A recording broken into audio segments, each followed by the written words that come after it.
welcome back to my channel. For those of you guys who are new here, my name is Riley Jade. I'm a newly pregnant mama with baby number 2, and I have a little boy who is almost 16 months now. His name is Knox, and we kind of share everything lifestyle here on my channel. So if that is of interest to you, I would love if you would subscribe and become part of the family. Also follow me over on Instagram to get daily updates and just kind of see like what we're up to on a daily basis. And in today's video, I'm going to be sharing my first trimester recap along with some survival tips for the first trimester. So if you guys are interested in any of that, then just keep watching. Okay, so I'm going to go ahead and jump right into how far along I am and all of like my symptoms and things that have been going on with the second pregnancy. So when this video goes up, I will be 11 weeks. It's a little confusing because in my pregnancy announcement video, my last video, I said that I think I said that I was like 11 weeks or that I would be almost 12 weeks when that video went up. And there has been some confusion with my due date. So a nurse told me that I was like actually almost a half a week like further along than I was. So then my due date was June 20 something at the end of June. And then I just recently saw my doctor and she's like, we're gonna backdate it and like go off of your last period. And so then I got like pushed back a little bit. So my official due date is June 2nd. So actually very beginning of June. So yeah, I'm currently 11 weeks, but I figured the first trimester is almost over and I feel like my symptoms are starting to subside a little bit. So the first one I feel like everyone is curious about is like, have you been sick? So I'm just going to be comparing my pregnancy to my first pregnancy just because I feel like that might be a little bit helpful.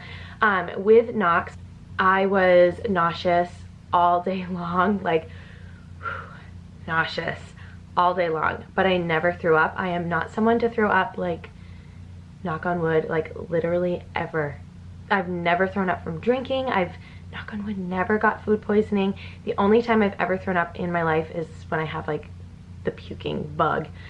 So I have a very, very, very strong stomach.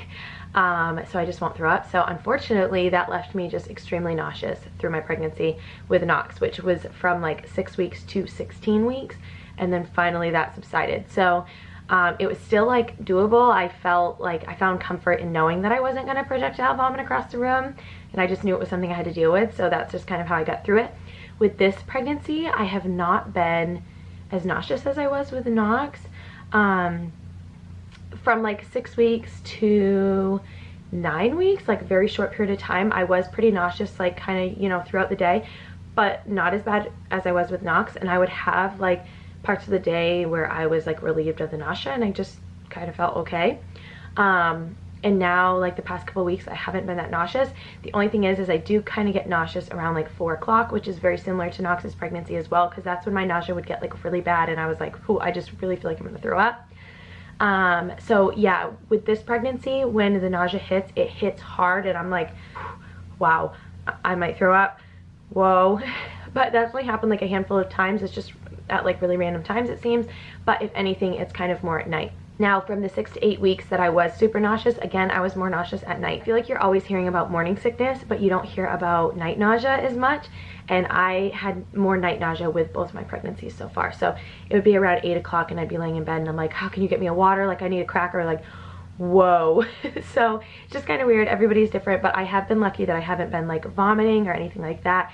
And like I said, with this pregnancy I have not been as nauseous, thank goodness, because I am chasing a toddler around and that would be miserable.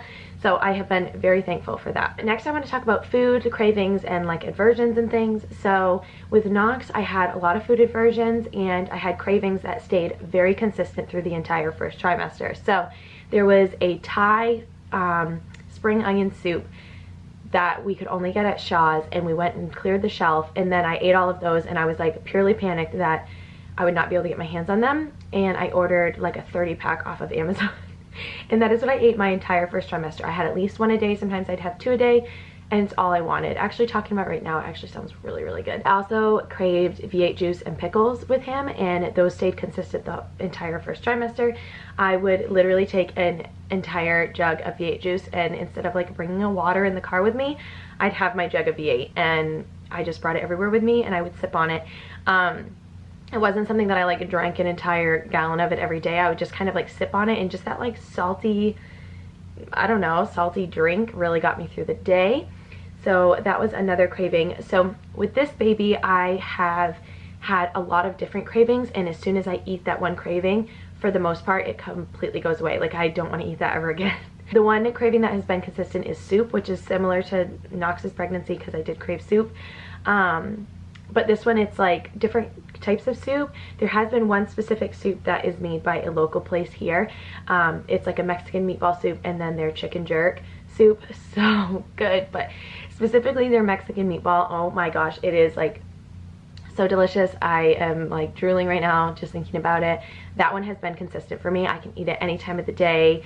Unfortunately, it's like $8 for this little container, so it got very pricey because I ate it every single day for 2 weeks straight. When we were like moving and everything and life was just insane. Now that we're settled, I have less of an excuse to need it. The baby's awake. He is not supposed to be awake. That's such a fail. Okay, he's sipping on a bottle. I'm gonna try to talk a little bit quieter and just hope that he goes back to sleep because he is supposed to sleep for like another hour. That was not a good morning nap. Oh yeah, another consistent craving that I've had this pregnancy is pickles once again, pickle juice. And yeah, that craving hasn't gone anywhere. Like if I smell it or think about a pickle, I feel like I really need one. Like right now, I really want to go get the pickle jar. And the other ones, like I'll crave Mexican and then I'll eat Mexican and I'm like done with that. And then I'll crave like spaghetti and meatballs and we'll eat that and then I'm done with that. And it's just like the cravings don't really stick. So last night I wanted an egg sandwich. I literally wanted just like a breakfast sandwich and I made that. It was delicious. I'm actually still craving it. I want another one. So yeah, sometimes they stick around for a day or two, but they usually fade. Another thing that's been kind of like food related is I've been super thirsty. Like when I get thirsty, I could drink like 5 of these in a row. Like I get so thirsty. And I did get like that with Knox, but this one just kind of seems like a little bit more intense. Okay, as far as my sleep goes, I do remember having very vivid dreams with Knox. That was like one of my symptoms, along with this came back, and I hate this symptom, but I'll wake up in the middle of the night and my ear, like whatever side I'm laying on, is like I almost said excruciating because it's like it hurts so bad, but it literally feels like someone took a sledgehammer to the side of your head and my ear hurts so bad. It wakes me up like 3 to 5 times a night and it drives me crazy. I absolutely hate it. I feel like I cannot lift my head off the pillow. It's so painful and I don't know why that happens. So that's a sleep related symptom that I hate. With this baby, something that's been different and I don't remember being that bad with Knox is my insomnia. Like I cannot sleep. It's actually getting better and I don't know if it was like nausea related because like I said, I had more nausea at night, but there were like weeks where I just couldn't sleep. I'd wake up and I'm like wide awake for like hours at a time, and it was so frustrating because then I'd have to get up at 5-6 o'clock and be a mom to a toddler, and it was really hard, you know. So that has been very difficult. Luckily it is getting a little bit better. No sleep is like the worst. So as far as my mood with Knox, I was very moody and very emotional, very emotional, and also very irritable. I remember specifically Kyle, like I could not stand him. Like there were just times I just did not want to be around him. I don't know, it's just the hormones. It is what it is. I'm just being honest. That's just how I felt, and I would have to tell him like I just need to be by myself right now. I need a few minutes. Like I'm having a hard time. I'm really sorry if this is not in focus. I'm trying to keep it in focus. Yeah, and then with this baby, I have been super irritable, but not as bad as I feel like I was with Knox. And then also not as emotional, but I was very emotional in like the first, like when I was like 3 weeks pregnant. Holy smokes, I thought I was losing my mind. Like my emotions were insane. Like I spent a whole day almost like sobbing because I just was I was such a mess. So yeah, that has been a thing, but I do feel like that's kind of faded out just like it did with Knox. It was like more in the very beginning. And obviously when you're nauseous all the time, you're going to be irritated as hell because you don't feel good. So that doesn't help either. Whereas with this one, I haven't been as nauseous, so I feel like I haven't been quite as irritated. But he's currently throwing everything out of his crib. I think he's ready to get up. I'm going to go get him. Okay. For those of you guys who have not met my son Knox, this is baby Knox. Hey.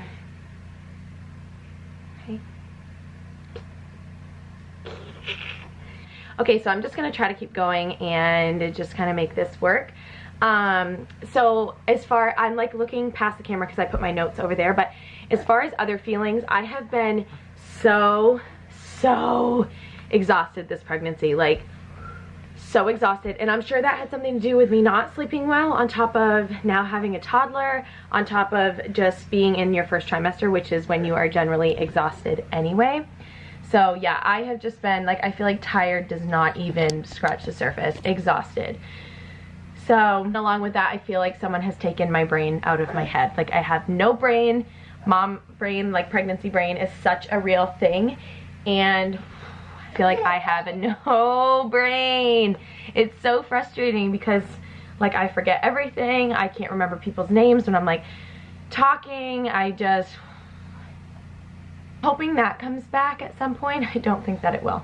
I've heard that only gets worse. Okay, moving on to kind of like my survival guide and just some tips and tricks on getting through the first trimester.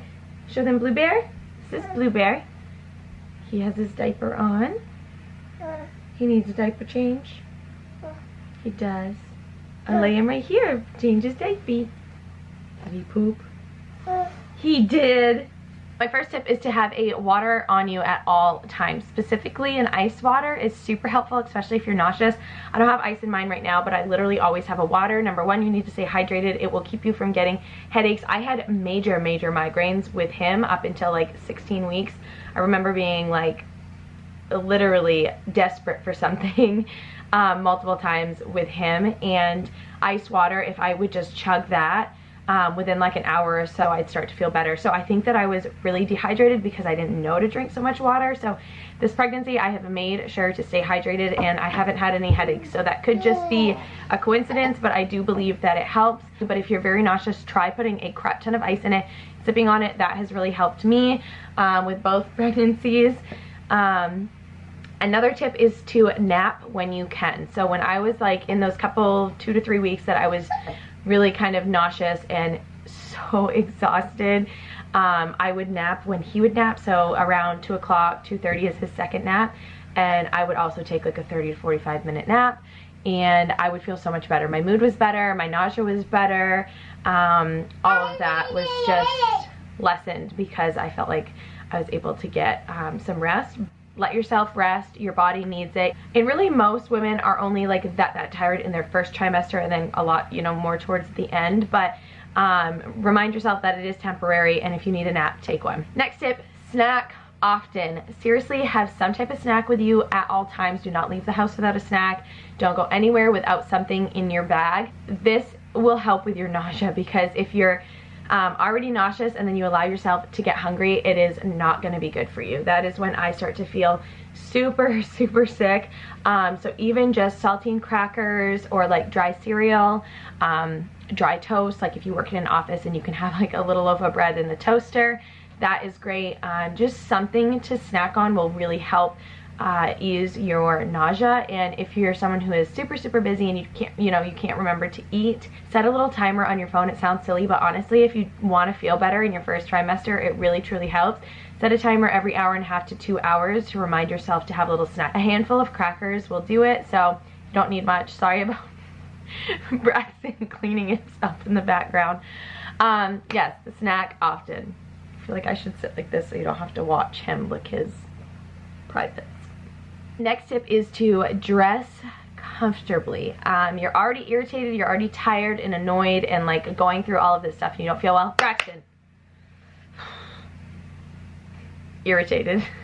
And the last thing you want to be doing, or the last thing you want to be annoyed with, is your freaking clothing. Your boobs are growing, your belly is like bloated, and you don't feel well, and it's just like you want to be comfortable. So dress comfortably. Even if you work in an office, maybe go out and buy yourself a few new pairs of like stretchy pants or something so that you can just be comfortable, because that is the absolute worst. Feeling like crap, being exhausted and irritated, and then just being so uncomfortable in what you're wearing. I don't know, that annoys the crap out of me. Along with that, invest in a comfy bra. So I highly recommend the True & Co bras. I'm actually wearing one right now. It's like the V-neck.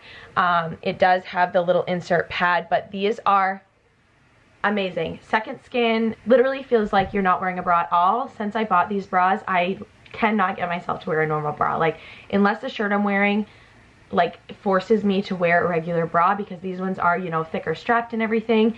I'm wearing these bras 99.9% of the time. They are amazing. Highly, highly recommend. And I will leave like a link to them down below.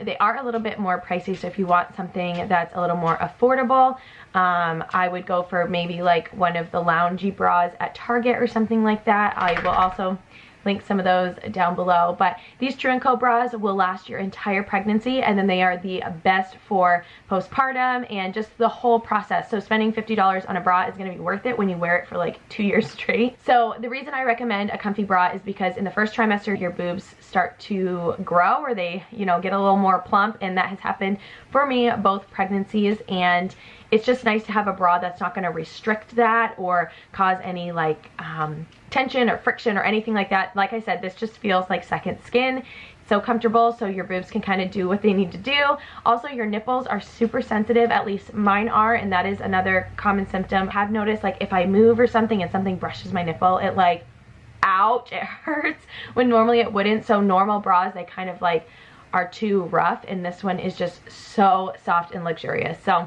highly recommend. It also does not have an underwire, so the bottom of your bra, this is what the bottom of the bra looks like. So it's just stretchy, and it's also like seamless, so you can't see it under your clothes at all. There's no like bulging or anything. With Nox, I did have like, I like almost like gained weight like back here, which I've never had before. So wearing a regular bra, I almost had like just a little bit of like bulge over my bra, like under my arm. Just drove me nuts, and I hated that. So with this bra, you don't get that at all. He's got a little toy. So I really appreciate that. And then if you breastfeed afterwards, it is the best breastfeeding bra. For reference, I am a 32 double D, so I don't have like super small boobs, and this does offer me enough support and everything that I need. Next thing that I would recommend is a belly band. So generally you're not like getting, this is just in general, everybody's different, but you're not getting like a big belly in your first trimester, but you do start to bloat, and you do start to get a belly, especially towards the end. Belly bands, I'll leave a link down below and also insert a picture. But what I like to do is do the elastic trick with my regular jeans and then put the belly band over it. So I'll try to insert 2 pictures of what I'm talking about. Super helpful, because then you can wear your normal jeans because they still like almost fit, but then it allows the waistband to stretch so that they're more comfortable for you. Then the belly band folds over it and kind of smooths everything out and keeps your pants up. Okay, sorry, we have a lot going on. My camera just died. We're struggling over here. I also have dirty laundry in the corner. So my next tip is to exercise. So this doesn't mean that you have to go to the gym or anything crazy, spend 2 hours at the gym or anything like that. Just move your body. So even just going for a walk every day or a jog, or I like to do YouTube workouts, and I do those every single day, 6 days a week, and I work out for 15 to 30 minutes a day. 15 to 35, 40 minutes a day, and I find that I feel so much better when I'm pregnant. I do this when I'm not pregnant, so I like to just not change anything as far as that goes when I am pregnant. So I just find that it really helps with my nausea and my energy level. It actually boosts my energy level, and especially if you can get outside and go for a walk, that is so healthy, just to get some fresh air, get your body moving, get a little sweat. Yoga is also wonderful when you're pregnant, so if you can maybe get into a yoga class or just do some yoga from home. There are so many great videos on YouTube, and you really don't need to go to a class or anything anymore. If you're somebody who needs like the discipline to go to a class, I totally understand, and try to find a class, you know, in your area that you can attend. So my next tip is to have stomach drops or like cough drops or something like that. So when you get nauseous, you can just pop it in your mouth and it kind of helps. So I like just having regular cough drops. I'll leave a picture of the ones that I like, and it just kind of like takes that nasty taste out of your mouth that's kind of like making you feel nauseous. It distracts your brain from thinking about how nauseous you are, and for some reason it just helps. But they do have like cough drop like candies that help with nausea, like specifically for pregnant women. So I'll also link some of those down below. Okay, my last tip is to slow down. So this one is probably the hardest one for me, because I am somebody who is just go, go, go. Even being a stay-at-home mom, I like our whole day to be productive and just to be busy and all of that. And really, when you are pregnant, you need to slow down. I completely understand working full-time when you're pregnant. I was working full-time.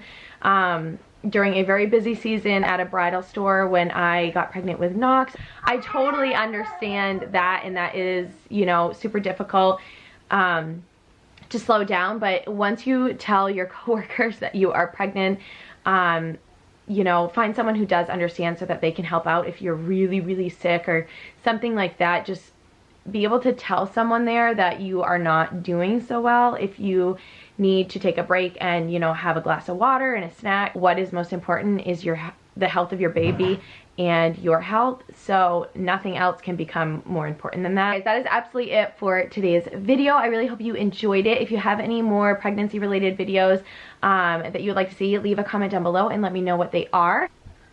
Oh, you would like to read a book? So thank you guys so much for watching. We love you, and we'll see you in the next video. Bye guys.